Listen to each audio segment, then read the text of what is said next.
by the way, we're going to add another 115,000 people to this plan. So the plan is actually going to be higher than you said.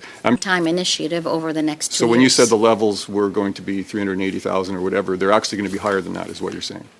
Tonight's House of Commons debate just exposed something that most Canadians have never been told.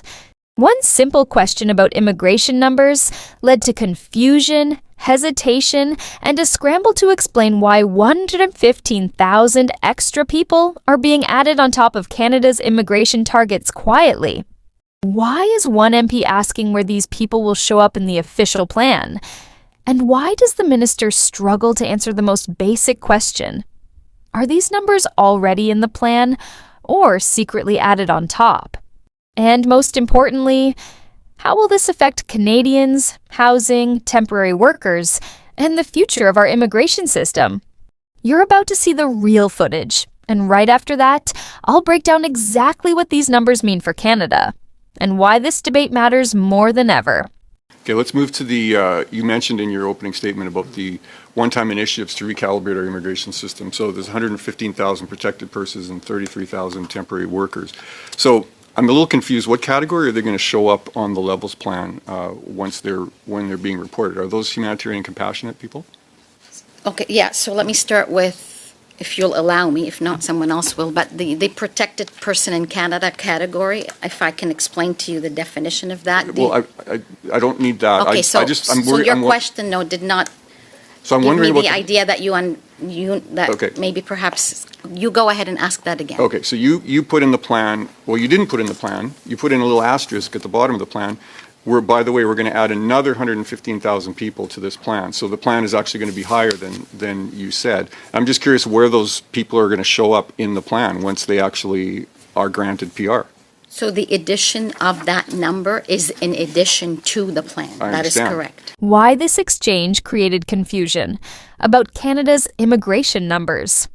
The moment this exchange ends, it becomes obvious why MP Brad Redekop keeps pushing. He isn't debating definitions or arguing about categories. He's trying to clarify a basic but critical point. Where exactly do the extra 115,000 protected persons and 33,000 temporary workers show up in Canada's official immigration plan? Key points mentioned below. 1. The MP's question is straightforward but avoided repeatedly. 2. The minister references definitions instead of addressing the placement of the numbers. 3.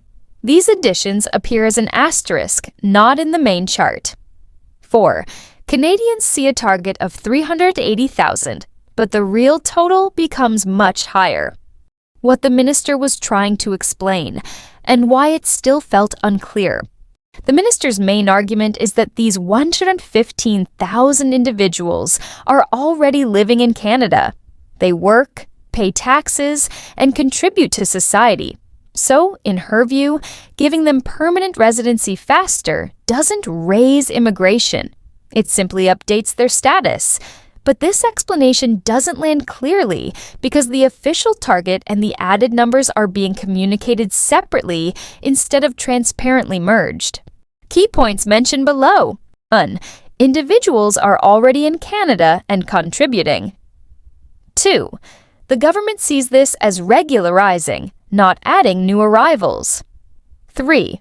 Official plans say one number, but footnotes add tens of thousands more. 4. The contradiction creates frustration for viewers. 5. Transparency becomes the real issue, not the category itself. Why Canadians care so much about these numbers right now? Canadians aren't reacting to the numbers themselves, they're reacting to the timing. With housing shortages, inflation, and stretched public services, people want clarity, not confusion. Any hint of hidden numbers creates mistrust, even when the policy might be reasonable. Key points mentioned below. 1. Housing is extremely limited across major cities. 2. Immigration planning affects jobs, healthcare, infrastructure, and schools. 3. People want exact totals, not estimates hidden in fine print. 4. Confusion fuels public anger even more than the policy itself. 5. Many Canadians feel decision-making happens without their knowledge. how this affects protected persons and temporary workers already in Canada. For those already living here under temporary or protected status, the government's plan could be life-changing. Faster PR gives families stability, opens better job opportunities, and reduces their dependence on employers. While Canadians see confusing numbers, the people in this category see hope and long-awaited certainty. And so what line on the plan are they going to show up as? Well, they're in the budget. It was presented in Parliament. It's there, transparent. So the number- Everybody is seeing it. They are in addition to the plan. But I'm confused. You're saying they're in the budget, but they're in addition to the budget. So which is it? Are they in the budget or in addition to the budget? Not the budget. They are in addition to the level plan Okay. it's a one-time initiative over the next 2 years. So when you said the levels were going to be 380,000 or whatever, they're actually going to be higher than that, is what you're saying? Again, it's very transparent. The document is there. Well, Those are the numbers. I would For the next disagree 2 that years, it's... these are one-time initiatives. But These Minister, are people who have I been would living. disagree that it's transparent, because you're saying, on the one hand, it's this number, 380,000, and on the other hand, you're saying, by the way, we're going to add in another X number of people. We don't know how many it's going to be. I don't find that transparent at all.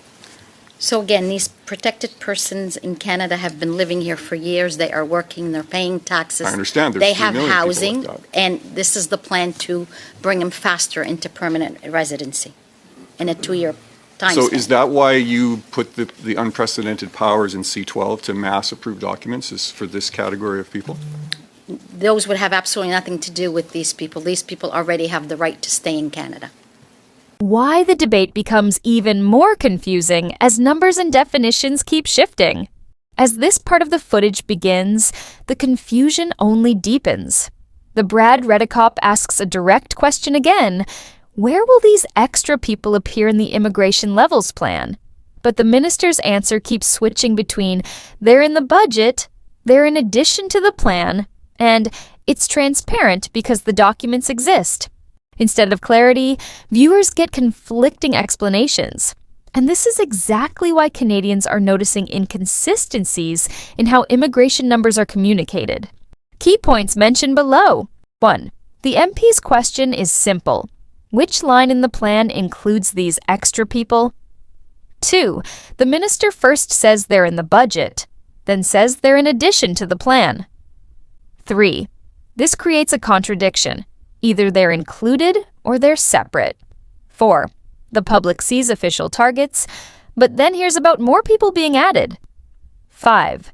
Even when documents exist, unclear wording makes the process feel hidden. How these changes impact Canada, housing pressure, and temporary workers already here. While the MPs argue over definitions, ordinary Canadians feel the real impact. Adding tens of thousands of people above the plan targets, even if they already live here, changes timelines for housing, healthcare, and job markets. At the same time, for protected persons and long-term temporary workers, getting PR faster could be life-changing. This creates a tension.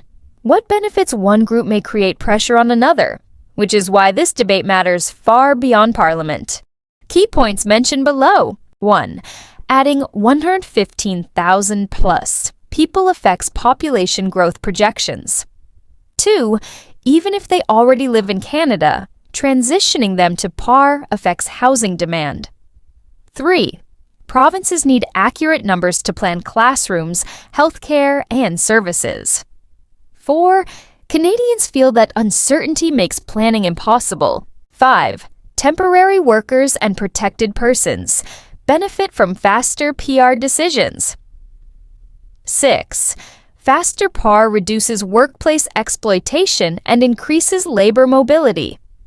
7. The core question remains: has the government properly accounted for these numbers? 8. Canadians want immigration to succeed, but they need clear, honest planning. How do they have the right to stay in Canada? Were you going to process them one at a time, or how are you going to process so many people at once? We've been struggling, your government's been struggling to process files for years, and all of a sudden you're magically going to approve 115,000 files? How's that going to happen? 1 minute. It will come from the resources that are there. The department already has actively been looking at that. It will not take away from any officers that are processing other items. The Your map- department has already been looking at that and has that under So control. you've somehow figured out how to suddenly become more efficient in the department, is that what you're saying? We're always looking at Of efficiencies. course. Just a quick question on the ZD program. In 2023, you just established a program for these folks, survivors from Iraq. They're in the queue along with hundreds of thousands of other people. And I'm told that folks who applied 2 years ago are just now starting to be contacted. So how many Yazidis have arrived in Canada under this program? I can get you that from the official who's here. You know, actually, what you could do, just to simplify this, is if you could just provide a report to the committee on the program, you know, how many applied, how many have been accepted. Well, no, I think he can give you that information right now. I think my time is up. The time is up, so perhaps you Okay, can next respond time. in the next Please. Can Canada handle processing 115,000 files quickly without delays? What this debate really reveals. In this part of the debate, the MP raises a critical question. If Canada's immigration system has struggled for years with backlogs, how can it suddenly process 115,000 protected person files efficiently without slowing down other applications? The minister insists that resources are available and that existing officers won't be affected, but no concrete details are given. The MP points out programs like the Yazidi Survivor Initiative, where applicants have waited years, showing that even small humanitarian programs face delays. For Canadians, this raises concerns about transparency, fairness, and whether the government is overpromising. Meanwhile, for protected persons and temporary workers, faster PR decisions bring stability and opportunity. This exchange highlights the tension between government promises and practical execution. The policy benefits long-term residents, but without clear planning, it could increase backlogs, strain services, and create uncertainty for Canadians. Key points mentioned below. 1. IRCC has long-standing backlogs across multiple immigration streams. 2. Sudden processing of 115,000 files raises questions about real capacity. 3. Minister claims resources are sufficient but offers no numbers or specifics. 4. Small humanitarian programs like the Yazidi Initiative already face multi-year delays. 5. Canadians worry about transparency and hidden or unclear numbers. 6. Faster PR benefits, protected persons, and temporary workers with stability and job mobility. 7. Potential risks include increased backlogs for other applicants and pressure on housing, healthcare, and services. 8. The debate illustrates tension between government ambition and practical execution. 9. Overall, it's positive for those gaining PR, but creates uncertainty for the wider public. What this debate means for Canada, Canadians, and temporary workers. This House of Commons debate may seem technical, but it has real consequences for everyone in Canada. Faster permanent residency for protected persons and temporary workers offers stability, opportunity, and a chance to fully contribute to the country. At the same time, questions about transparency, processing capacity, and hidden numbers leave Canadians wondering how the system will handle such a massive increase. In short, the policy can be life-changing for some, but without clear planning, it could create pressures on housing, jobs, and services. What do you think? Is this a step forward for Canada, or does it risk creating bigger problems? Comment below and let's discuss.